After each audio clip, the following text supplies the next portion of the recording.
এই 7 কলেজ ঢাকা বিশ্ববিদ্যালয়ের জন্য ফ্যাসিবাদী হাসিনার একটা উপহার ছিল। কোথাও ঢাকা বিশ্ববিদ্যালয় পরিচয় দিই তখন আমাদেরকে প্রশ্ন করা হয় আপনারা কি শাহবাগ শাখা নাকি হচ্ছে মহাখালী শাখা। ঢাকা বিশ্ববিদ্যালয়ের প্রত্যেকটা শিক্ষার্থীদের অস্তিত্ব, তাদের মর্যাদা এবং তাদের অধিকার বাস্তবায়নের জন্য এই দাবিটা করা হচ্ছে এবং এই অধিকার আদায়ের যে দাবিটা সেটা কিন্তু আমাদের যে উপদেষ্টা রয়েছেন, শিক্ষার্থীদের উপদেষ্টা, শিক্ষার্থীদের প্রতিনিধি হিসাবে উপদেষ্টা পরিষদে গিয়েছেন জনাব নাহিদ ইসলাম এবং জনাব আসিফ, ওনারা কিন্তু এই আন্দোলনের মাধ্যমেই বেড়ে উঠেছেন। অর্থাৎ তাদের হাত ধরেই কিন্তু এই 7 কলেজের অধিভুক্তি বাতিলের আন্দোলনটা শুরু হয়েছিল। এ কারণে যখন এই আন্দোলনটা ছড়িয়ে পড়েছিল তখন ছাত্রলীগ, সন্ত্রাসী ছাত্রলীগের কর্মীরা কিন্তু আসিফ ভাইকে এই এফবিএস এর প্রাঙ্গণে তাকে পিটিয়েছিল এবং তার চোখে জখম করেছিল। সো এই 7 কলেজ ঢাকা বিশ্ববিদ্যালয়ের জন্য ফ্যাসিবাদী হাসিনার একটা উপহার ছিল। এই ফ্যাসিবাদী হাসিনার এই 7 কলেজের যে উপহার তিনি এই যে আরিফিন সিদ্দিকের মাধ্যমে বাস্তবায়ন করেছেন 2017 সালে, এই ফ্যাসিবাদী 7 কলেজের যে ঢাকা বিশ্ববিদ্যালয়ের উপর যে একটা বোঝা হিসাবে চাপিয়ে দেওয়া হয়েছে, শিক্ষার্থীদের অস্তিত্বের সংকটে ফেলা হয়েছে, শিক্ষার্থীদের আত্মমর্যাদা এবং তাদের অধিকার, তাদের যে এখানে শিক্ষা কার্যক্রম চালানোর জন্য যে জিনিসগুলো রয়েছে সেগুলো ঢাকা বিশ্ববিদ্যালয়ের 43,000 শিক্ষার্থীদের জন্য পর্যাপ্ত নয়। সেখানে আবার 2,67,000 শিক্ষার্থীকে টেনে নিয়ে আসা হচ্ছে উইদাউট এনি রিজন। সো এই যে এক ধরনের বৈষম্য এবং যে প্রহসন ঢাকা বিশ্ববিদ্যালয়ের শিক্ষার্থীদের সাথে করা হচ্ছে দীর্ঘদিন ধরে, এর বিরুদ্ধে এবার আমরা সর্বাত্মক আন্দোলনে নামবো এবং এবার যদি আমরা বাস্তবায়ন না করতে পারি তাহলে এই যে আমাদের সমস্যা এটা আমাদের চিরদিনের জন্যই থেকে যাবে। ঢাকা বিশ্ববিদ্যালয়ের শিক্ষার্থীদের পরিচয় বিড়ম্বনা, যেটা হচ্ছে আমাদের অস্তিত্বের সংকট। যখন আমরা কোথাও ঢাকা বিশ্ববিদ্যালয় পরিচয় দিই তখন আমাদেরকে প্রশ্ন করা হয় আপনারা কি শাহবাগ শাখা নাকি হচ্ছে মহাখালী শাখা, বা এরকম একটা প্রশ্নের সম্মুখীন আমরা হই।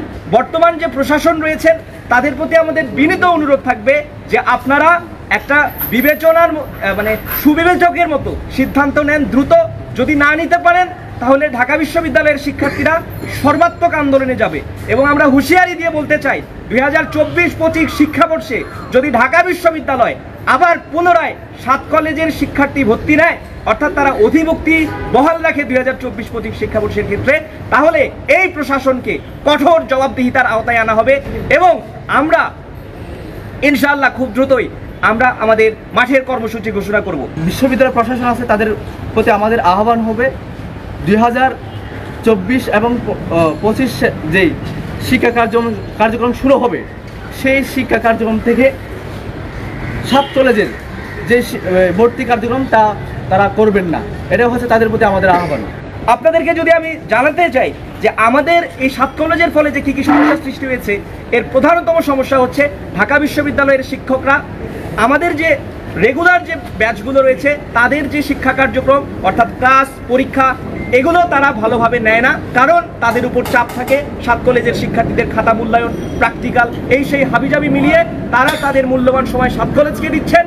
কিন্তু আমাদের যারা রেগুলার শিক্ষার্থী, যাদের অধিকার সবচেয়ে বেশি, এখানে পড়াশোনা করা আসা প্রত্যেকটি শিক্ষার্থীর স্বপ্ন হচ্ছে দেশ সেরা বিশ্ববিদ্যালয়ের দেশ সেরা অধ্যাপকদের কাছ থেকে তারা তাদের যে পাঠ সেটা নেবেন। কিন্তু দুঃখজনক হলো এখানকার শিক্ষার্থীরা সেই অধিকার থেকে বঞ্চিত হচ্ছে। এরপরে যদি আপনি দেখেন যে ঢাকা বিশ্ববিদ্যালয়ের যে র্যাঙ্কিং সেটা ক্রমাগত নিম্নমুখী, এর প্রধানতম কারণ হচ্ছে এই 2,67,000 শিক্ষার্থীর ভার। এই 2,67,000 শিক্ষার্থীর ভার ঢাকা বিশ্ববিদ্যালয়কে কেন নিতে হবে, যেখানে 43,000 শিক্ষার্থীদের আবাসন, তাদের যে খাদ্য ব্যবস্থাপনা, তাদের যে রাতে থাকার নিশ্চিন্তে থাকার যে ব্যবস্থা সেটাই তারা করতে পারে না, সেখানে আবার 2,67,000 শিক্ষার্থীর দায়িত্ব নিচ্ছে। সো এই যে এই প্রহসন শেষ করার এটাই শ্রেষ্ঠ সময়।